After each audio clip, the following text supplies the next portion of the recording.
Well, well, Mr. Valentine. I thought you had forgotten about little old me. May have walked out of the den, Irma, but I'd never walk out on you. Amari's downstairs, you big flirt.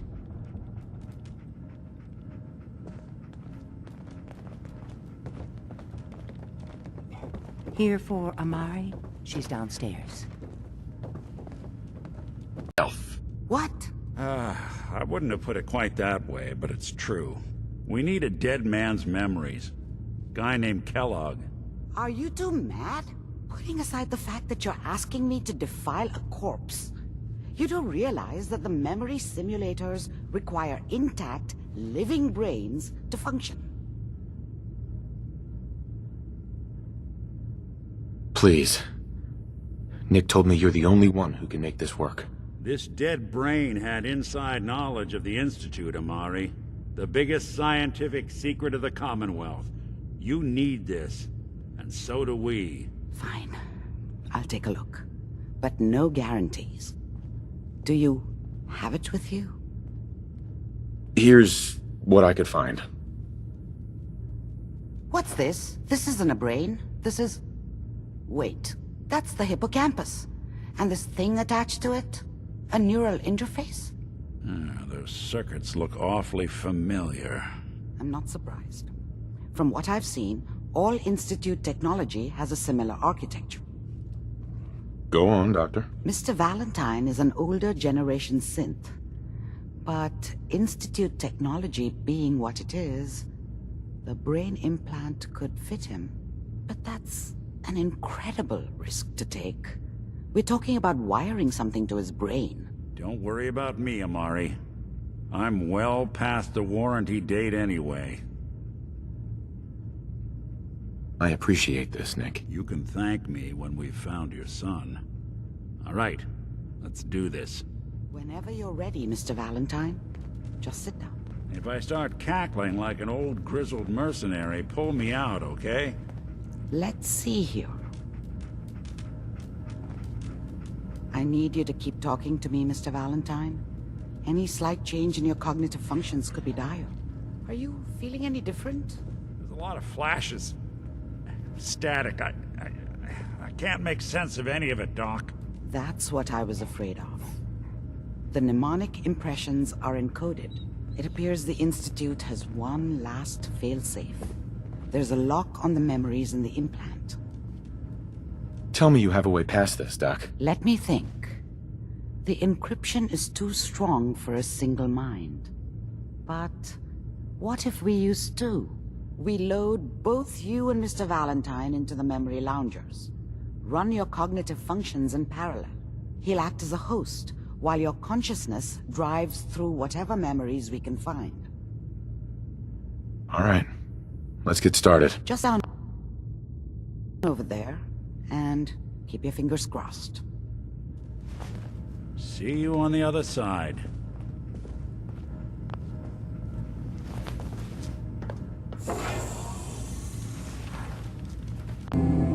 There. This is the earliest intact memory I can find.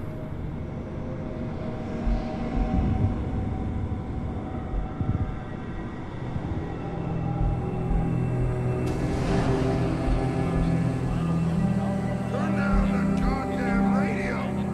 I'm trying to sleep. Remember, you are experiencing these memories as Kellogg.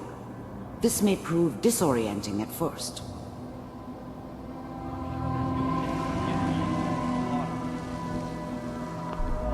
Mom knew how it was. She wasn't soft, but she loved me in her way. And she protected me from Dad. That cost her more than a few beatings. I never knew what happened to her after I left. I didn't want to know. Not then. What a joke. What's it mean? This doesn't seem to be what we're looking for. There appears to be another intact memory close to you in temporal sequence. There. Try that one.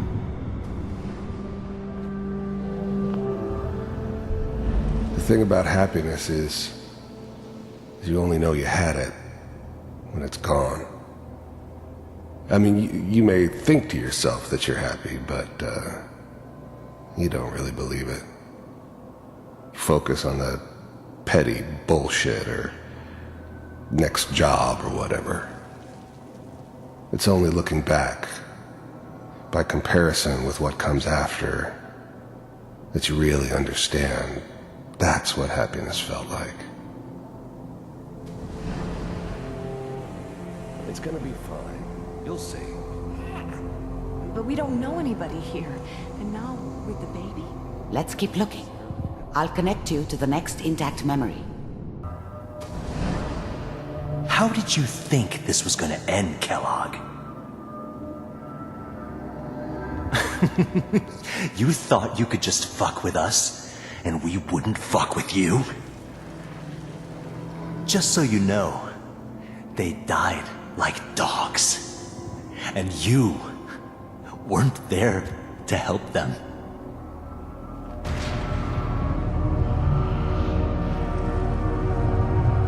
I found another memory to try. I'll connect you.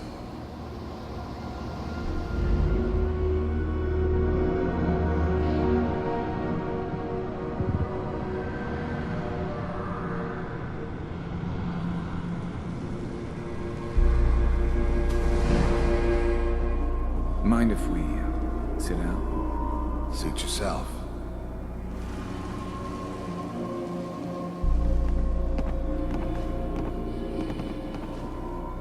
So, I hear you'll take care of people's problems. Is that right? If you'd pay me. Oh, we'll pay you. And, you'll do this all by yourself? That's right. We pay you when the job's done. Is that okay? That's the way you want to do it? So who do you want dead? Well, it's like this. There's his family. Lives down the creek a ways. Well, we seem to be getting closer. Try this next one.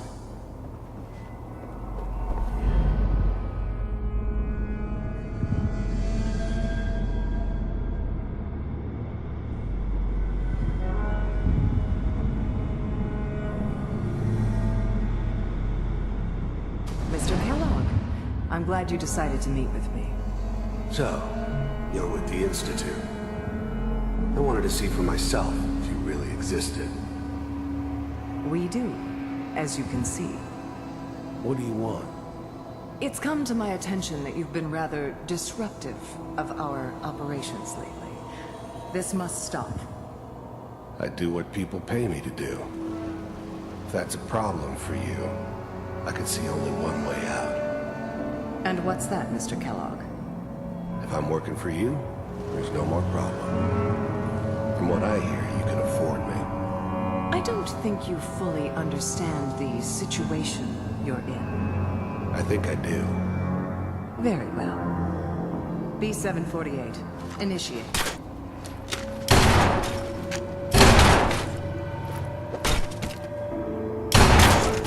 Systems offline.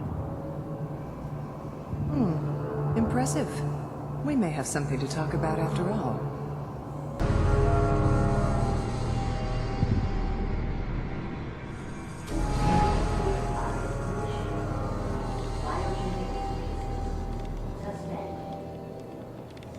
Vault computers are still working.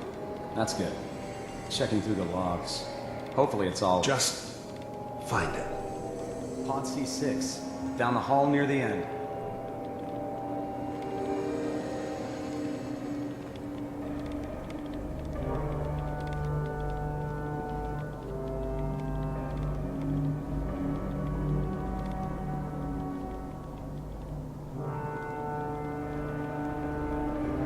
This is the one. Here. Open it.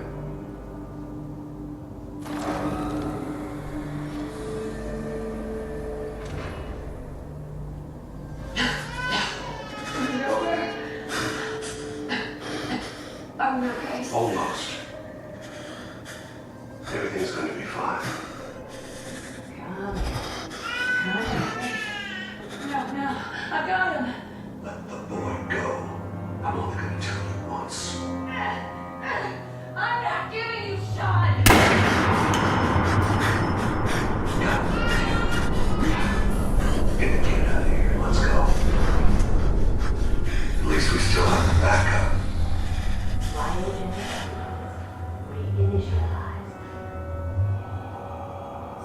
What's the holdup? I'm almost finished, Kellogg. I just need to confirm. All right, we're good. I'm sorry you had to go through that again. I found another intact memory. Whenever you're ready.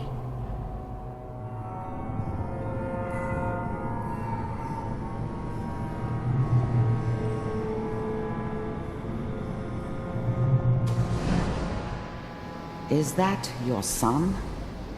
This appears to be a very recent memory. So, good news, I think.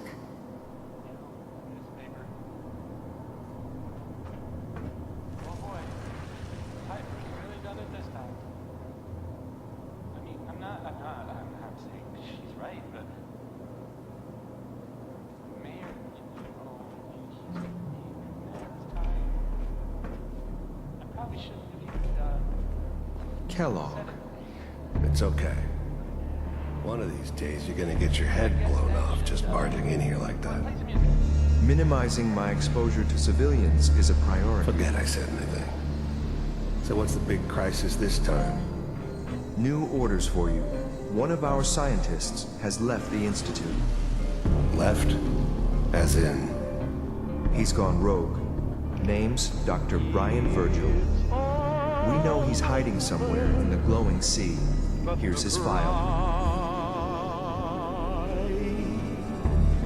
Wow. Some heads are gonna roll for this.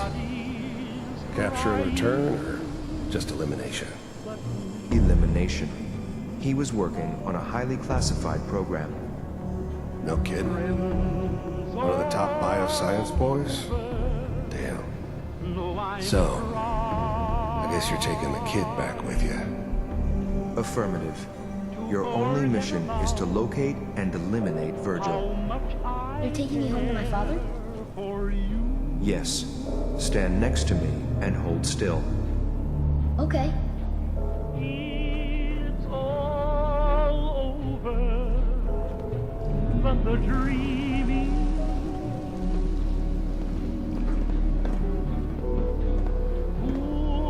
X688. Ready to relay with Sean. Bye, Mr. Kellogg. I hope I see you again soon. Bye. Teleportation. Now it all makes sense. Nobody's found the entrance to the Institute because there is no entrance. Let me pull you out of there as soon as you're ready. Slow movements, okay? I don't know what kind of side effects the procedure might have had. No one's ever done this before. How do you feel? I'm okay, Doctor. Thank you. That's good, but I want you to keep monitoring yourself. We have to be sure there's no long-term damage. Are you ready to talk about what happened in there? There's more than one person who knows about the Institute. Virgil, that scientist who escaped. I didn't know Institute scientists could defect. This changes everything. He could answer all sorts of questions. Where did the memory say he was? The glowing sea? That can't be right. No one would risk going there, not even to hide. If we need to find Virgil, then I'm going after him. If you're going to go, be prepared. You'll need some way to combat the radiation there. It's called the glowing sea for a reason. I'll find a way to get through the rads. Don't worry. Good luck. And be safe. By the way, I unplugged Mr. Valentine first. Removed the implant while you were waking up. He's waiting for you upstairs.